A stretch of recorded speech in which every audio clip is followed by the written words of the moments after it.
E aí, gente, aqui é a Adriana. E eu sou o Lucas, e você está ouvindo o podcast Encefalando. O podcast é um projeto desenvolvido pelo Grupo 3 para a disciplina Comunicação e Integração do Departamento de Fisiologia do Instituto de Biociências da USP. Mas afinal, o que a gente veio fazer aqui, hein, Lucas? Bem, hoje nós viemos falar sobre memória, mais especificamente sobre um probleminha chamado de amnésia anterógrada, que a gente vai conversar mais pra frente. Hoje, você ouvinte não só vai conhecer essa disfunção, como vai exercitar com a gente o pensamento científico e entender toda a ciência que tem por trás da compreensão da memória e dos problemas que a gente pode desenvolver. E por fim, nós vamos analisar um filme e um artigo científico. Vamos lá? Bom, galera, como o Lucas bem falou, nosso papo vai ser sobre memorização. Mas antes precisamos entender onde as regiões encefálicas responsáveis pelo processo de memorização de informações e acontecimentos estão localizadas no encéfalo. Lembrando que o encéfalo, que inclusive dá o nome ao nosso podcast, não deve ser confundido com o cérebro. O cérebro é o termo usual para se referir a todo o encéfalo, mas na verdade é só o maior órgão que nós conseguimos ver estruturalmente. E o que é o encéfalo, afinal? É uma região do sistema nervoso composto pelo telencéfalo, ou cérebro, o diencéfalo, o cerebelo e o tronco encefálico, sendo esse último composto pelo mesencéfalo, pela ponte e pelo bulbo. Pensando nessas estruturas todas do encéfalo, nós vamos dar enfoque a algumas nesse podcast, de maneira mais direta ou indireta. Mais diretamente, falaremos do lobo temporal, região do telencéfalo, ou cérebro, que, como o nome bem diz, fica na região das têmporas, mais ou menos aqui na linha da sobrancelha, nas laterais da cabeça. Mais indiretamente, estaremos nos referindo também ao hipocampo e o diencéfalo. Essas regiões são mais internas no encéfalo, aqui mais ou menos na altura das orelhas, das pontas de cima das orelhas. Fazendo uma analogia simples, pense num rolo de papel higiênico. Imagine que o encéfalo são as folhas de papel, e o hipocampo e o diencéfalo são como aquela estrutura de papelão, estão localizados mais internamente. Falaremos também, mais indiretamente, do lobo pré-frontal, região do telencéfalo ou do cérebro, que, como o nome bem diz, fica aqui na porção mais da frente da cabeça, na altura da testa. Cada uma dessas estruturas terá um papel importante na memória. Mas, espera aí, todas as memórias são iguais? Na verdade, não.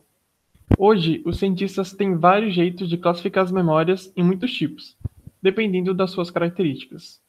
Por exemplo, a gente pode classificar as memórias como explícitas e implícitas. As explícitas se referem a fatos e eventos, como a sua última festa de aniversário. Já as implícitas englobam hábitos e habilidades que você adquiriu, como andar de bicicleta. Uma outra classificação é de memórias de curto e de longo prazo, que separa as memórias quanto ao tempo em que elas ficam na nossa cabeça. Além disso, tem outro tipo de memória que os neurocientistas chamam de memória de trabalho. Sabe quando alguém pede para você decorar um número, mas depois de muito tempo você não se lembra mais dele? Nesse caso, você usou a sua memória de trabalho, que é aquela em que a gente usa para armazenar uma informação importante naquele momento, mas que logo depois a gente esquece. Vale ressaltar que à medida em que a gente vai entendendo como o sistema nervoso funciona, mais tipos de memórias vão surgindo. Tá, que a memória é um negócio complexo, isso já deu para perceber. Mas o que pode afetar a nossa capacidade de lembrar das coisas? Ótima pergunta. A nossa memória pode ser muito afetada por danos físicos que, de alguma forma, impeçam o funcionamento de áreas que são importantes para a criação de memórias. Por exemplo, um acidente de carro. Mas esse prejuízo ele também pode acontecer por doenças que causem algum dano no encéfalo. Realmente, Lucas, o funcionamento das áreas do encéfalo podem ser prejudicadas de maneira diferentes. Como eu disse anteriormente, o podcast vai trabalhar com a memorização relacionada mais especificamente ao lobo temporal, afetado por traumas físicos ou patológicos, mas deixando implicitamente aqui a importância também do hipocampo, do diencéfalo e do córtex pré-frontal no processo de memorização.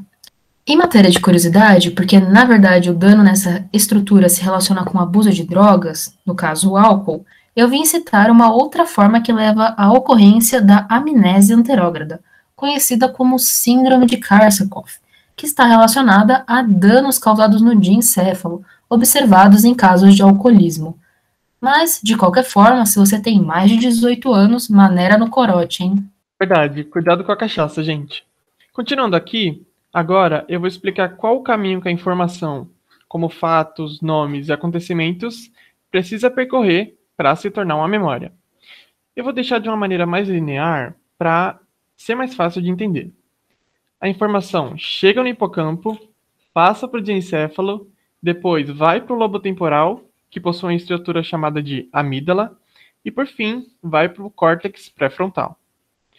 O hipocampo é uma estrutura ligada no lobo temporal e que é responsável pela coordenação do processo de arquivamento e de consolidação da memória, armazenando ela temporariamente para ver se aquela informação vale a pena ou não ser guardada a longo prazo.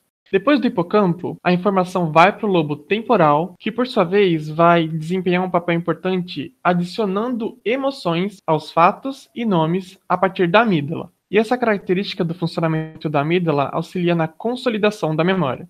Depois, a informação passa para o diencéfalo, que é importante na medida em que ele integra características sensoriais à informação, como cheiros e sabores, que também são importantes para enfeitar essa informação e tornar ela mais interessante para o arquivamento. Então, se você danifica essa região, a informação não consegue prosseguir pelo trajeto de memorização, causando a amnésia anterógrada, como foi citado pela Adriana. Por fim, se a informação for tão importante assim para o sistema nervoso, e depois que ela passar por todas as estruturas responsáveis que fazem a análise da sua importância, adicionando aí uns temperinhos como emoções e cheiros, ela é enviada ao lobo pré-frontal, que regula a atenção e o raciocínio. Com a chegada da informação no lobo pré-frontal, ocorre a liberação de neurotransmissores, que são os mensageiros químicos que vão fortalecer as sinapses, que nada mais são do que a interação entre os neurônios, o que, por fim, arquiva a memória por um longo prazo. Como falamos no começo, esse podcast tem como base um filme e um artigo para linkarmos conceitos fisiológicos ao cotidiano. Aqui vamos analisar a memória declarativa ou explícita, como dito pelo Lucas antes, relacionado ao saber que, ou seja, aquela memória de fatos e acontecimentos. O filme escolhido é de 2004 e pouco conhecido, hein? É chamado Como Se Fosse a Primeira Vez, com protagonismo de Adam Sandler como Henry e Drew Barrymore como Lucy. Spoiler agora, hein, galera? Os dois protagonizam um par romântico, fato importante para entendermos o próximo ponto da nossa conversa aqui. Além disso, também contamos com um artigo de 2008 da Sociedade Chilena de Psicologia, intitulado Aprendizaje de Nombres em uma Paciente com Amnésia Anterógrada. Percebam que eu estou com o portugal em dia. A autora principal do artigo é a psicóloga A. Martínez, da Universidade Nacional da Colômbia. Vou explicar conceitualmente os métodos abordados no filme e no artigo, relacionados aí com a tentativa de fazer as pessoas que sofreram algum dano encefálico se recordarem de fatos, nomes e criarem novas memórias. Eu vou começar falando do artigo, que foi um fato verídico, para a gente depois fazer essa aplicação da ciência ao filme. No artigo, nós temos uma paciente de 55 anos que sofreu uma encefalite herpética, que é uma patologia no encéfalo, ocasionando uma lesão no lobo temporal, com impactos significativos na cognição e funcionalidade desse lobo. Em termos de memória, essa paciente só tinha conservado aquela a respeito de seu trabalho, a atividade laboral. Então, ela apresentou danos à memorização de fatos novos, evidenciado aí pela amnésia anterógrada, e também apresentou danos à memória visual e verbal.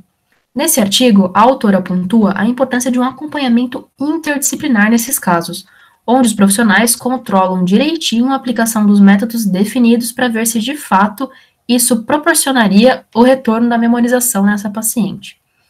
O desfecho desse artigo, para quem está curioso, é a autora contando para nós que a paciente conseguiu criar novas memórias a partir de métodos bem estabelecidos. No caso, ela utilizou uma prova de memória de Golin, que foi aplicada a partir de uma série de figuras, um certo número de vezes, dentro de um intervalo de tempo, que nesse caso foi de 1h e 30 minutos. Os métodos foram repetitivos e espaçados em sessões. A psicóloga também pontuou outros aspectos decisivos para a paciente criar novas memórias, que foram as interações reais com as pessoas que participaram das sessões com ela, que eram alguns parentes, e também questões emocionais e motivacionais. Realmente, tem todo um processo por trás desses métodos. Mas como é que a gente consegue aplicar isso ao filme? Boa pergunta, Lucas.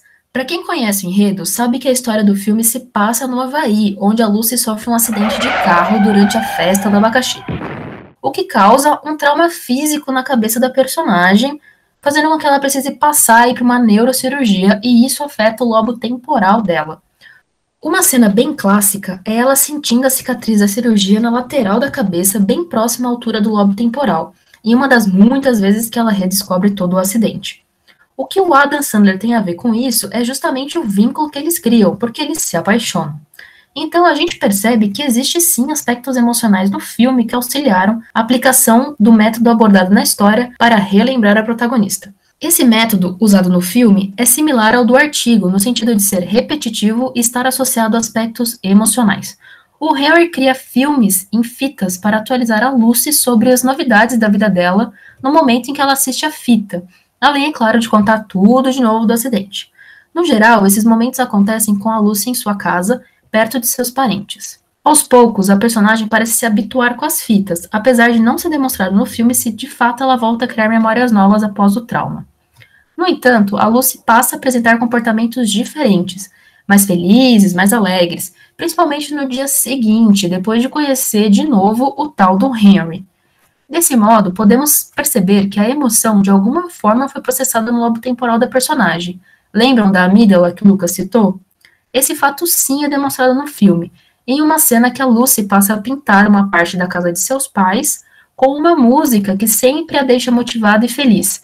E esse fato é relatado pelo pai da moça para o Henry. Então, sabemos que ela fica muito feliz no dia seguinte ao conhecê-lo, o que acontece muitas vezes porque ela nunca lembra dele. Como é um filme Água com Açúcar, o final é feliz, mas pode não ser condizente com a realidade, né, Lucas? Sim, realmente. Sem dúvida, viver com amnésia anterógrada é um desafio diário. A dificuldade de assimilar novas memórias impede que você conheça novas pessoas, adquira novos hábitos e viva uma vida normal. A pessoa que tem esse problema acaba dependendo muito dos cuidados dos familiares e dos amigos. No entanto, como foi dito pela Adriana, houve uma melhora na assimilação de nomes pela paciente do artigo que a gente analisou.